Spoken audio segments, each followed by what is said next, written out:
y'all, and welcome back. It is a stormy, gloomy day today here in South Mississippi, and I really wish I didn't have to get out today, but I'm going to the doctor, gonna find out what's going on with this wrist of mine. I would appreciate your prayers that they can find out. Maybe, hopefully, it can be treated with medication.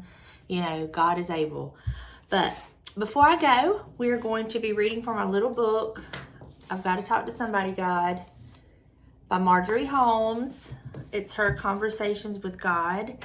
And we're just going to open up and see what God has for us today. I've already read those. Okay. If you have this book, we're going to be reading from page 64 and part of page 65. It's under the grouping Keep Me At It. And the title of it is Forgive Us Our Excesses. Oh Lord, these excesses, these sad excesses, so destructive of body and spirit and bringing such sorrow into the circle of love. Help us all to remember that excess in anything is a sickness of the spirit, whether it be eating too much or drinking too much or taking too many pills or wanting love too much, wandering, seeking the not to be found assurance in infidelity. Surely in going to these excesses, we are sorrowing for ourselves because life itself seems too much. We reach for these crutches to enable us, to sustain us, or to comfort ourselves, to escape, or to minimize its pain. Self-indulgence is surely only a form of self-pity and self-scorn. Oh God, forgive us these mortal weaknesses and help us to forgive them and each other.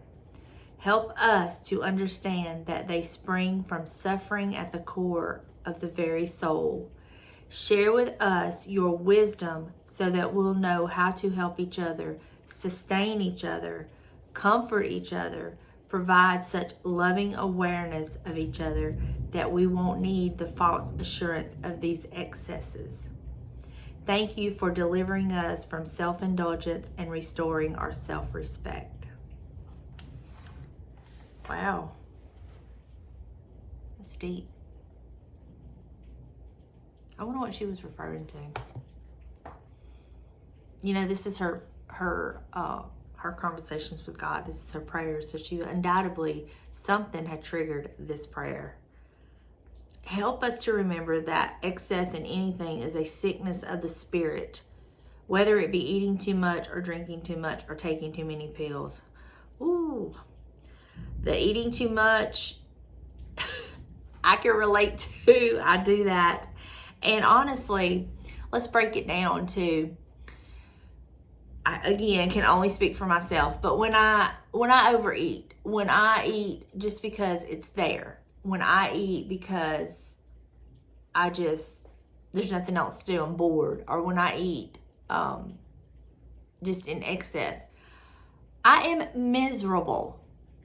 Honestly, I am so miserable, and yet I will still keep eating and be like self-loathing, hating myself because why am I still eating?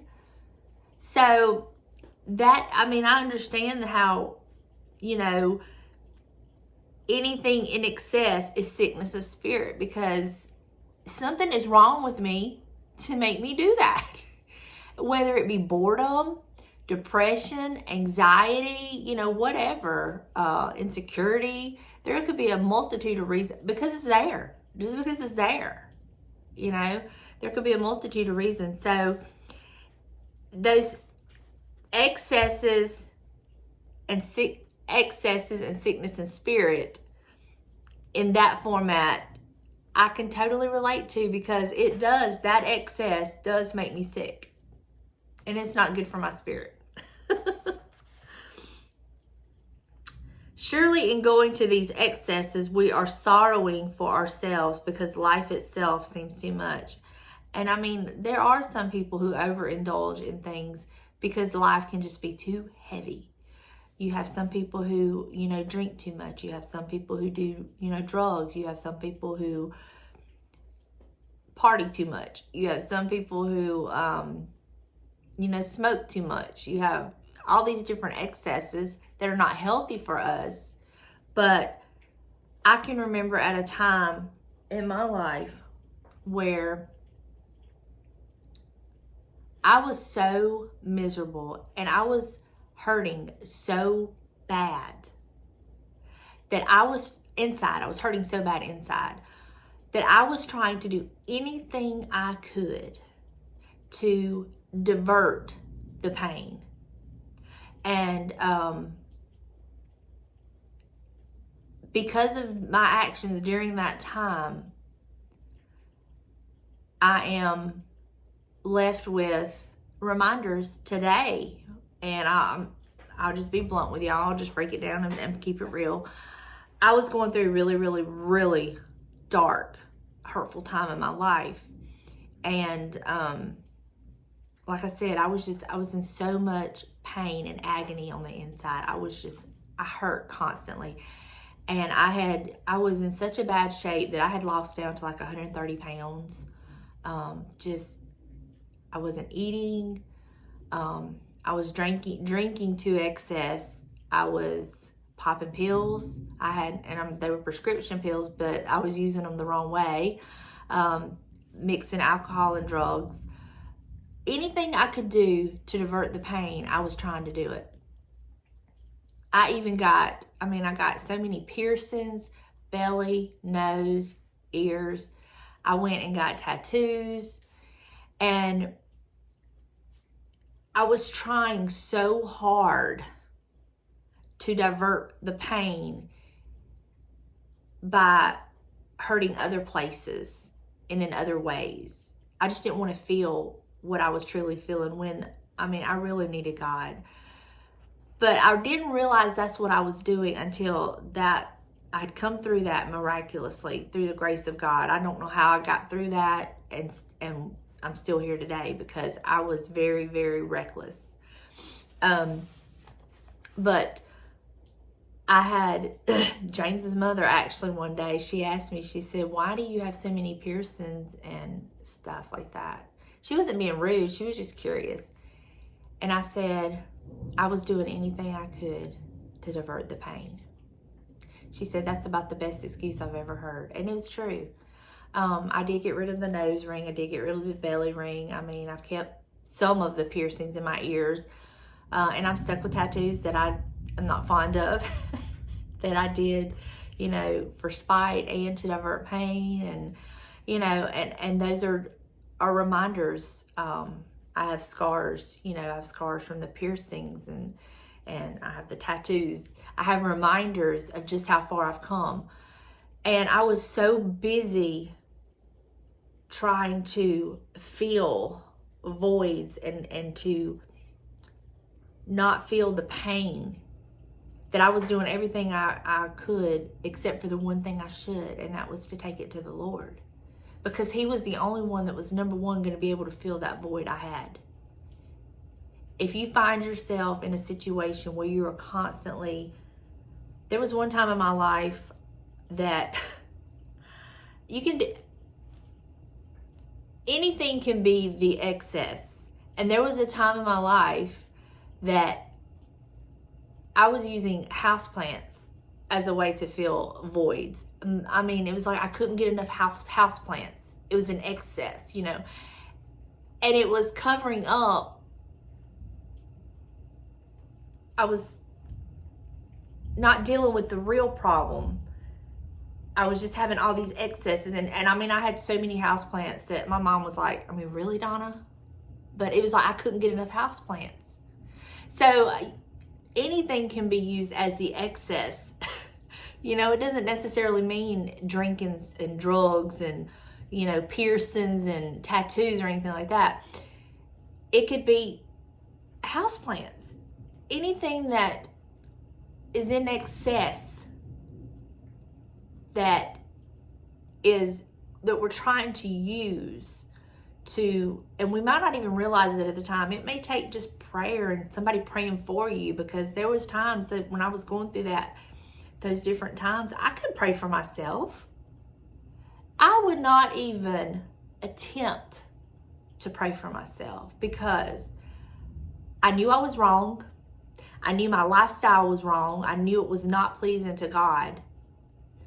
And a part of me was like, why would I go to God and invite him into this situation when I know that how just evil and corrupt and just nasty and vile of a human I am? And that's so not the way to look at it, because God does not expect us to be perfect. God knows everything, even the things that we will lie to ourselves about. God knows. And it's not a matter of inviting him into those situations and wanting him to come join you. I was looking at it all wrong. I should have been inviting him into my situation to save me, to help me. But I was in such a place that I wasn't thinking rationally. I mean, honestly, I wasn't. And it took prayers in those two situations, the houseplant excess and all the other stuff. And it took other people praying for me to help me, for God to get me through that. The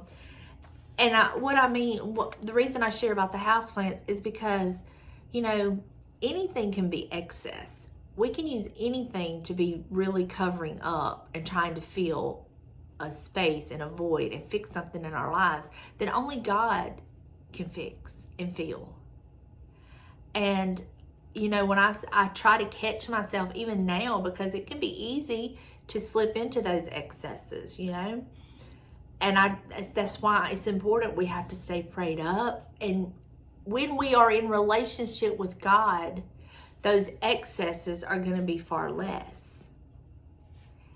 If we have a prayer life and we keep certain feelings and certain emotions and certain human tendencies, in subjection, we've got to keep it in the right place. Does that make sense? Do you understand what I'm trying to say? Like, you can have a relationship with God and you can have a prayer life and you can still be eat too much. You can have a relationship with God, you can have a prayer life and still have excesses of too many houseplants. And I'm not dissing on anybody that has houseplants and loves houseplants and you have them all over your house. I'm not saying that. In my situation, looking back now, I can see where that was something I was using to distract, deter, not to address the situations and the problems going on. So it doesn't mean that if you have tons of houseplants and you love your houseplants, I'm not saying that that's an excess for you and that that's a problem. So please do not take that away. Do not let the devil let you hear that and think that, number one, I'm casting judgment, because I'm not, y'all. I am in no position ever to judge anyone, because I know me and I know my past. And although I don't live there anymore, I understand who am I to judge? Who am I? I used to do things in excess the wrong way. But God will come. She says, oh God, forgive us these mortal weaknesses and help us to forgive them and each other. He can do that. He can do that. He did that for me. And thank God, as of right now that I'm recording this, I can truthfully say, I don't think or feel that I have any of these excesses. I'm working on the eating. I just love to eat. I just love food. But I mean, that has been something I've done in excess, and I'm miserable. So I am working on that. And he will forgive me of my mortal weakness in that area, because I am really, truly trying. And I think as long as we are sincere and we are trying and doing our best and want to do our best, of course he's going to come in and help us and forgive us. Of course. Now, if you're just like nonchalant about it, then, that's from you and God. Help us to understand that They spring from suffering at the core of the very soul. Y'all, that is so true. Everything I ever did when I was in that particularly dark time in my life, I drank in excess. I popped the pills in excess. I did everything in excess because I was suffering in the very core of my soul. I was suffering. And I was doing anything I could to deflect from that. And honestly, I was doing anything I could to have to keep from addressing that. And sitting down and addressing that. And looking back, I honestly can't tell you when the shift came, when the change came, and when God just got a hold of me and began to do a work in me. I can't recall a specific date and time, but I know that he undoubtedly did, because where I am now, you know, I am in such a better place, and I now have a relationship with him. We talk constantly. He talks to me, I talk to him, I feel him, and I feel clean. I don't even know if that makes sense, but compared to where I used to be, now I feel so clean. And I made some really bad choices and some really bad decisions that had consequences that I am not proud of. But somehow, like only God can, he come in there and he cleaned up all of my mess. And he cleaned me up. He forgave me. And he gave me yet again another chance, another opportunity to be who he created me to be, because that was not who he had created me to be. In fact, there was one night that James and I and a friend of mine, we had went out to the casino, and y'all, I got so drunk. I mean, I can't prove it, but I feel, and I believe the Lord has kind of let me know this, I was on the very verge of alcohol poisoning. I was so sick. I was sick. And I was not sick for just a little while. I was sick for days. I was so sick, and I threw up so much. I busted the blood vessels in my eyes. That's how sick I was. That's how much I had drank. And I remember sitting in the back seat of my friend's car. We were waiting on her to come out because she had drove us down there. And I looked at James. We weren't married yet. And I looked at him and I said, this is not what I was created to be. This is not. I said, and the only reason I'm alive right now is because my granny's up right now praying for me. I said, and if this is who you want, and if this is a lifestyle you want, I'm not your girl. And right then and there, I asked God to forgive me. And I told him, I said, if you will let me live, and if you will forgive me, I will never drink another day in my life. Well, here I am, still alive. James and I are married, and I've never drank since then. And I thank God for that. But that excess, that vile excess of me over drinking, I mean, I was so sick. It was not fun. It took God, but he did it. And he forgave me of my mortal weakness. And he understood that all of that sprung from the very suffering of my soul. And I'm so thankful to have him today. I'm so thankful to have him. I'm so thankful that he reached down and lifted me up out of such vile nastiness, such darkness. Because there was a time in my life, y'all, I didn't care if I lived or died. I did not care. I did not care. That's why I was taking the pills and drinking. I knew it was a dangerous combination, but I did not care. That's how bad it was. But God. And I thank him so much. So tell me why I wouldn't love him? To know where he's brought me from? Whew, I love him so much. Did not expect to go there and share all of that, but I want you to understand. Sitting here talking to you as the most imperfect human being you will ever meet in your life. That I am where I'm at and I have what I have by the mercy and the grace of God. Nothing else. Man didn't do it. Man couldn't do it. Man couldn't save me. James couldn't save me. My mama couldn't save me. It took God picking me up out of the muck and the mud and the mire and cleaning me up and getting rid of all the excesses, the dangerous excesses in my life that I was trying to just cover up, use to cover up, camouflage the very hurt and pain I was going through.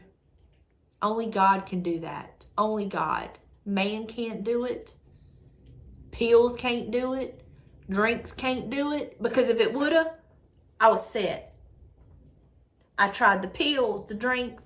I tried smoking the Mary Jane. I tried it. I was at the point where I would have tried anything, honestly, to cover up the pain.